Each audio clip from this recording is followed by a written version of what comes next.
Всех приветствую на канале Дневник Ивенко. Меня зовут Альберт, и это мой влог. Коротко о себе расскажу. А то много недопониманий, много всяких нюансов возникает по поводу меня и канала. Чтобы развеять эти недопонимания, наконец-то, как говорится, набрался сил и смелости, может быть, да. Потому что человек я закрытый. Родился и вырос я в Алданском районе, село Угаян.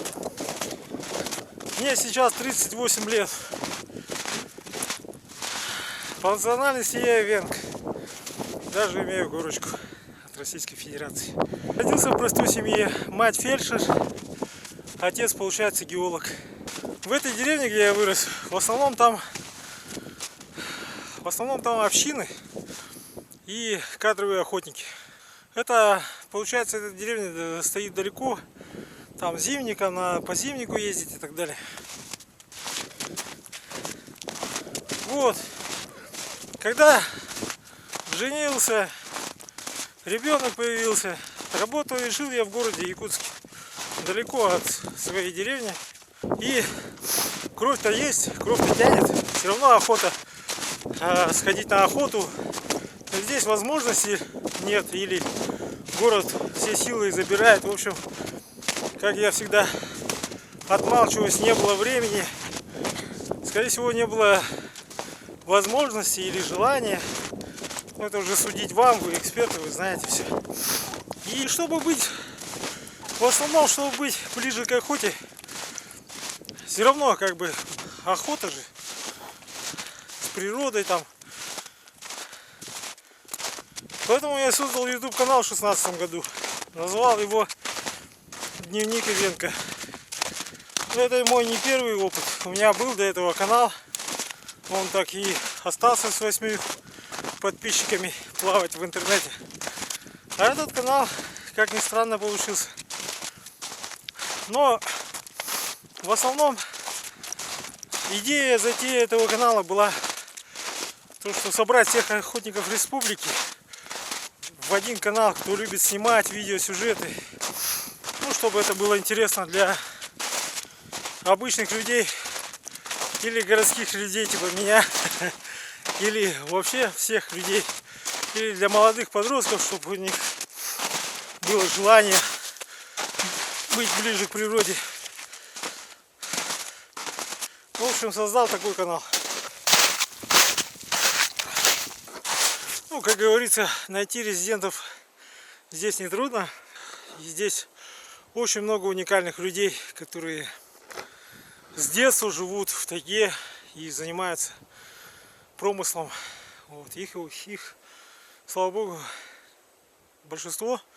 И поэтому, найдя одного из них в своем кругу популярного человека, я его уважаю как охотника, он стал моим первым резидентом. И мы начали подпитывать этот канал видеосюжетами. Потом потянулся мой брат Хантер. Мой брат, у него собака Хантер. И, соответственно, потянулся Тимофей Иванович Берке. И начали работать втроем. Ужесточением правил, которые вступают у нас ежегодно в Российской Федерации. Я решил поменять формат. Я сказал там основному резиденту, что зачем тебе бегать в тайгу как молодой, и лучше давай откроем другой материал, другой плейлист или еще что-то и запустить в таком формате таежную кухню. И мы начали работать в этой сфере. Буквально все поменялось за полгода. Поменялся не только канал, но и среда тоже вокруг нас поменялась. Когда он ушел с канала, по его первой просьбе дочери, я удалил все видео на канале. Дневник Ивенко работает уже работал с двумя резидентами, и третьим резидентом буду я, соответственно. В продолжении этого видео вы увидите, как я побывал на Амге с Тимофеем Ивановичем Берке, потом побывал у Хантера и побывал в родительском доме. Все впереди, ребят, все будет очень интересно. Также планы огромные. сплавы, показать, как традиционным охота традиционным промыслом, допустим, на лошадях, собаках. Вот. Также я хочу обучить свою собаку к охоте. У нее отдельную историю этой собаки, я вам позже расскажу. Так что, ребят, подписывайтесь. Если у вас какие-то остаются вопросы, пишите под комментариями. Постараюсь на все ответить. Но за хейт, простой и глупый, буду отправлять в баню. А такой вразумительный какой-нибудь комментарий буду отвечать.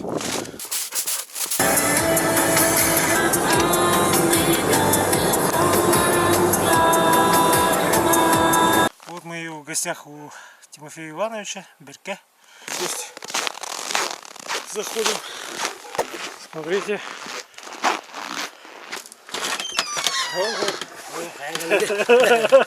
Здорово, здорово.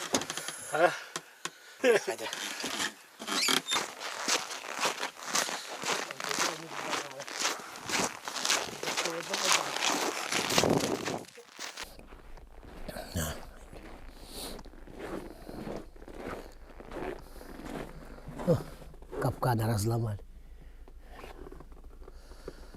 И он там тоже вот.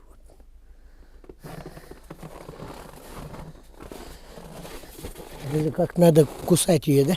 Чтобы так выгнуть-то.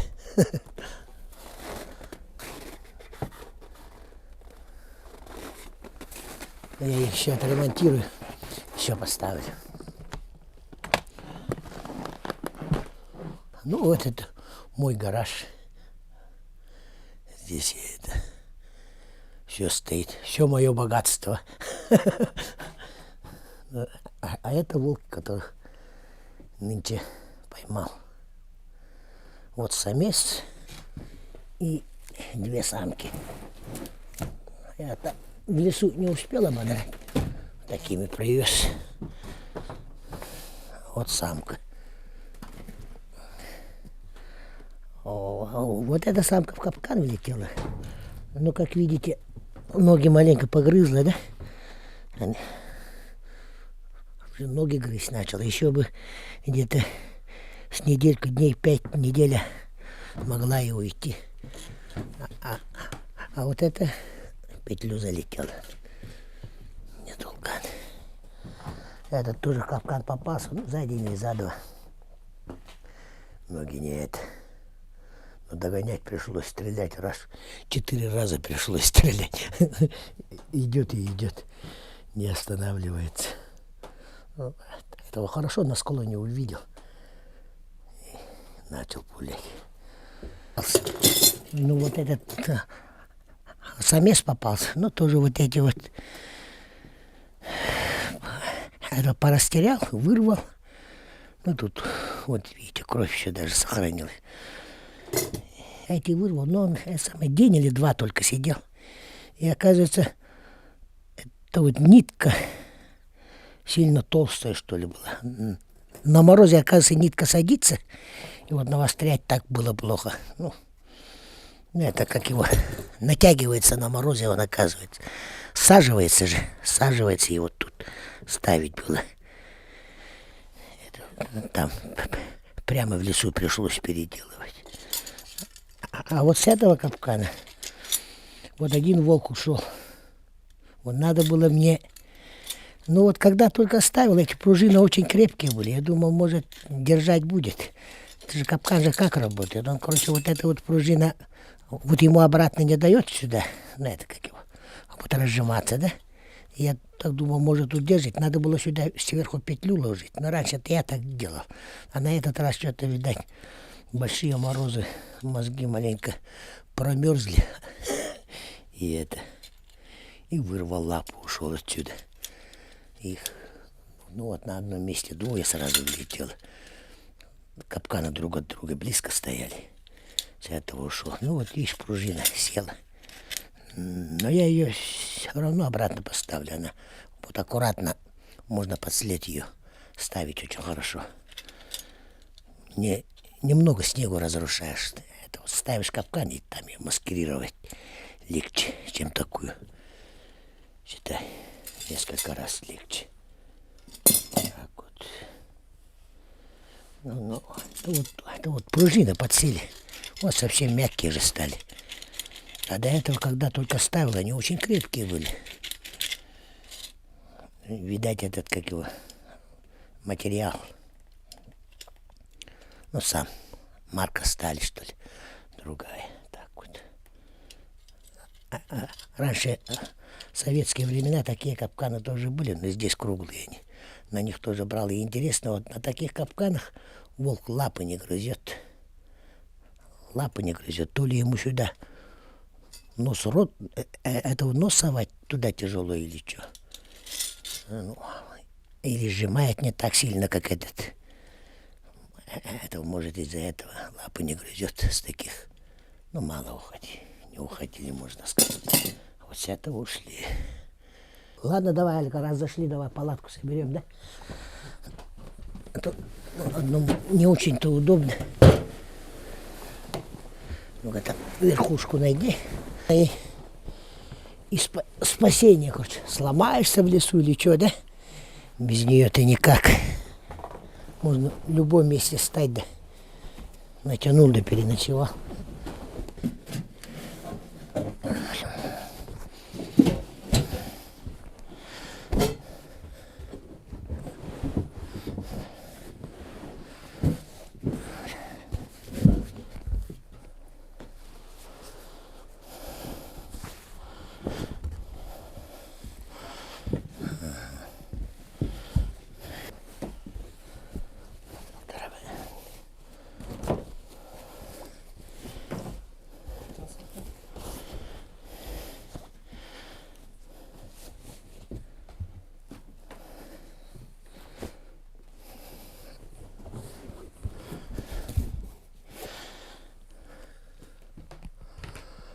Hatta konu verin altın diyor. Evet, belirlendik.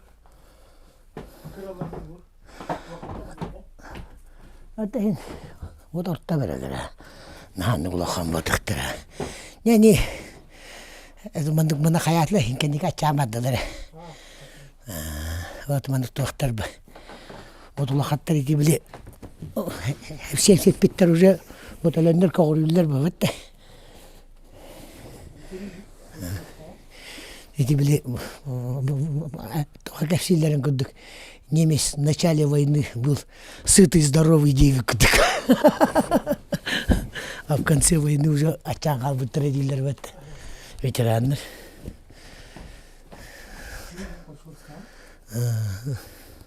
Алдаттар өлен ехелдер бы вот.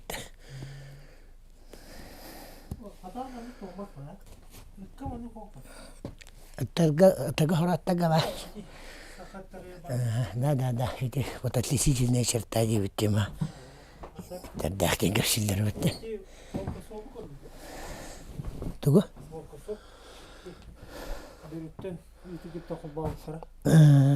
Он наварит это мы.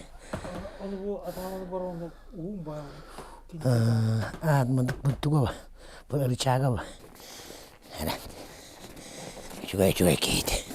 О, добре.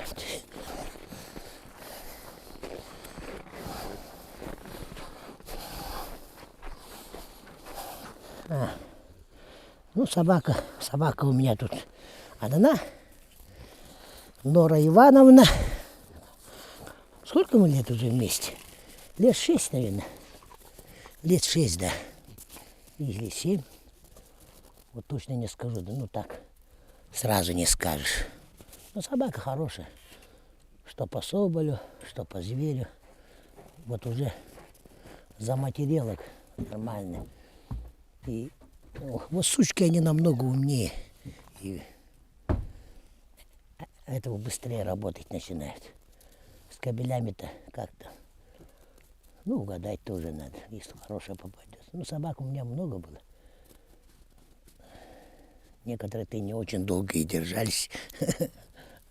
А это у меня как-то, ну, привык к ней как-то. Короче, мы с ней ладим. Заедем в тайгу. Месяца полтора вместе живем там. И самое хорошее, это она вот привыкла на снегоходе ездить. Сзади сажу и едем. След найдем. Там соболиный след, остановимся, пойдем. по следу. И на зверя идет. Это вот так-то, вот отец, короче, у нее светимо. Светимо, это мне старый мой дядя привез. О, Колодезников Николай Николаевич такой. Заслуженный охотовед. Ну, был. Вот он, короче, светимо привез. Сучка. Маленькая была сейчас. Уже выросла. Только один раз рожала. Не гуляет что-то она. Не хочет. Видать, выбирает с кем. А мать чистокровная восточка. Да, мать чистокровная восточка. Да.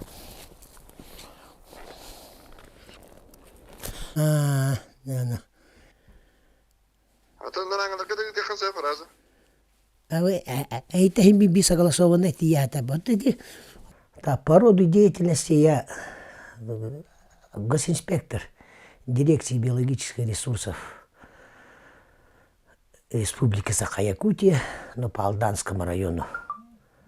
Как у нас там особо охраняемых природных территорий. Госинспектор. Ну и по роду работы этого регулирования численности, мероприятия регулирования численности проводим по волкам. Ну и снимать начал вот на дневник Ивенко Берке, наверное, как вы знаете. Там из-за того, чтобы людям показать, что как там волков ловить, как у меня получается волков ловить. Так вот, в этом плане, чтобы научились там и прочее. Вопрос такой иногда возникает, почему на волков охотятся?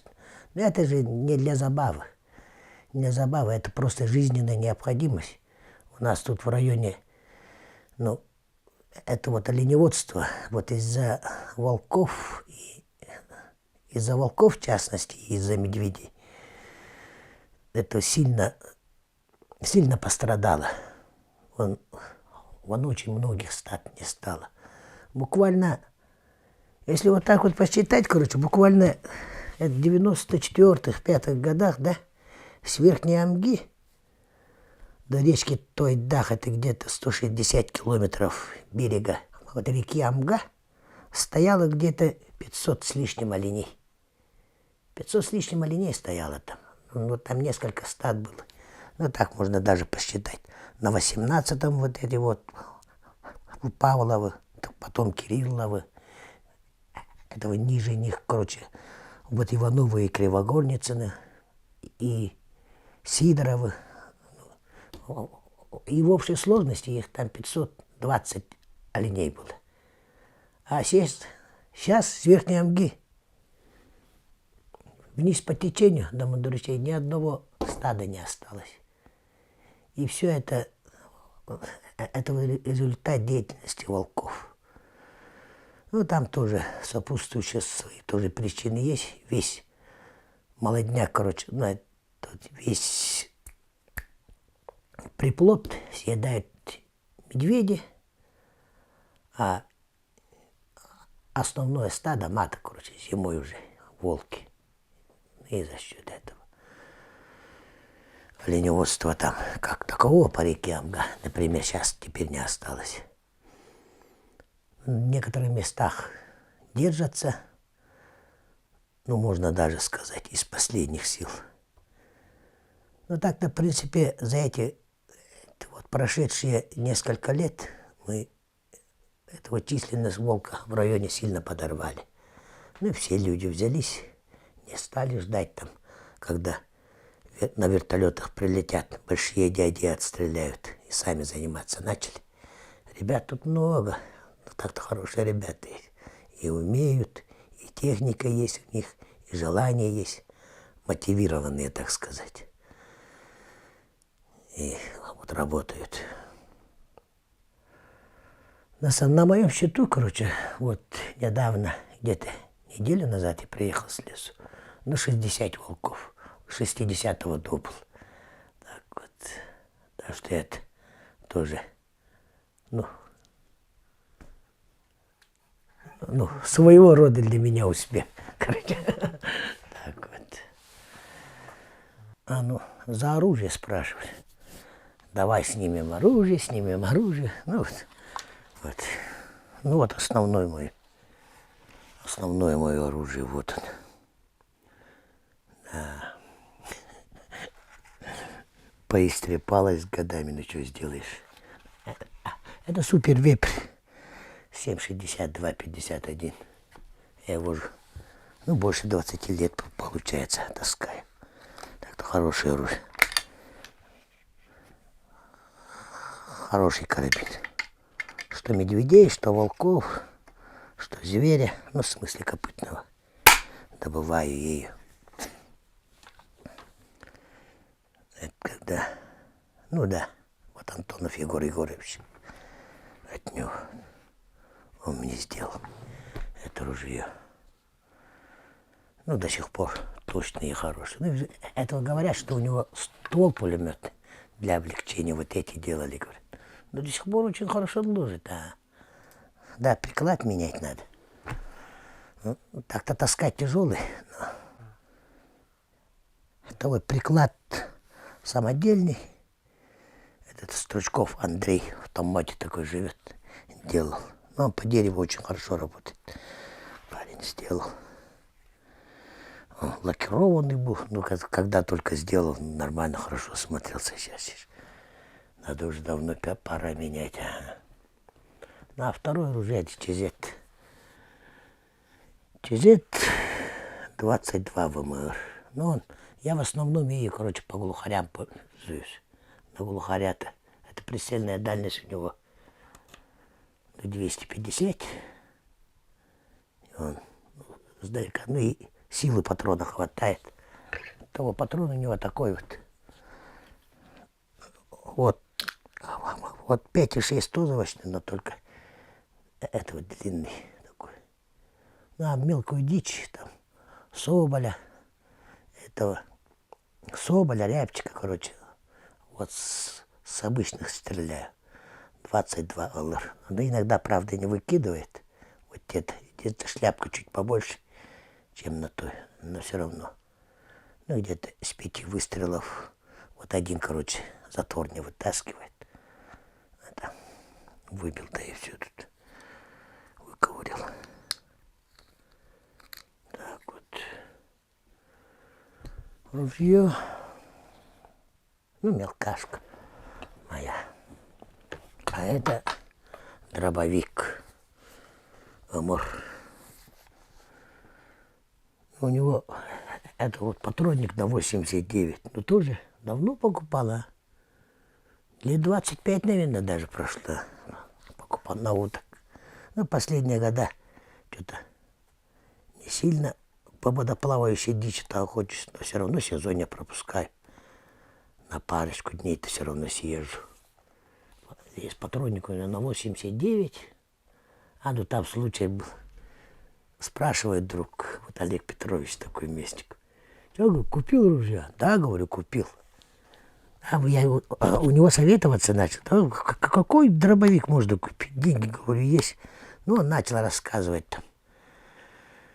там всякие там Бенелли, там эти, рассказывал. Этим хороши, тем хороши, а потом смеется. Ну, Тимофей, мы друг друга, говорит, знаем, как мы оружие таскаем. И вот, говорит, для нас, говорит, наши делают. Вот лучше, говорит, вот МР возьми, говорит, он будет газовый. Безотказный будет и это. Ну и последовал его новому совету и патронник на 89 здесь у него. Вот он как-то спрашивает, что купил ружье? Купил, говорю. А патроны на 89, говорю, там в Якутске есть у него, спрашиваю. Он говорит, есть, говорит, только ты, говорит, не покупай. Я говорю, а что, говорю, ну, что сильно так дорогие, что ли? Ну, пачку-то я куплю, говорю. Он такой смеется надо мной. Ты, говорит, и так плохо говоришь, заикаешься, говорит, а если с того патрона стрельнешь, так вообще замолчишь. Издевается, гад. Ну, так-то и сменные чоки, но обычно я с получоком таскаю, чтобы и в лед стрелять, и это сдалека не стреляет. Так вот. Ну, а патроны почему-то он это вот предпочитает, но это вот пятерку Феттер, она обычная, без контейнера, без ничего, короче, вот обычная. Феттер, короче, почему-то он предпочитает 32 грамма дроби. Не знаю почему. Но с него он очень хорошо стреляет. А вот эти вот, что-то их, ну это вот у кого есть ЛБР, короче, все, наверное, знакомы. Ну, вылетают же, постоянно теряются же. Это вот на леску посадил, а потом все равно как-то теряются, а потом с гвоздей начал делать вот это вот на 80 получается. Ну, они как раз по толщине подходят. Я их сгибаю маленько молоточком. Это вот выемочка эту круглым напильником. И туда его. Вот.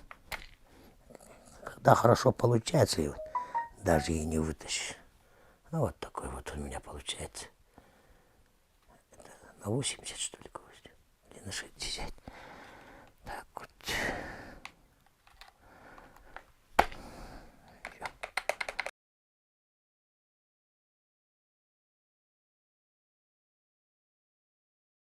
Сейчас Тимофей Иванович предложил посетить вместе с ним его базу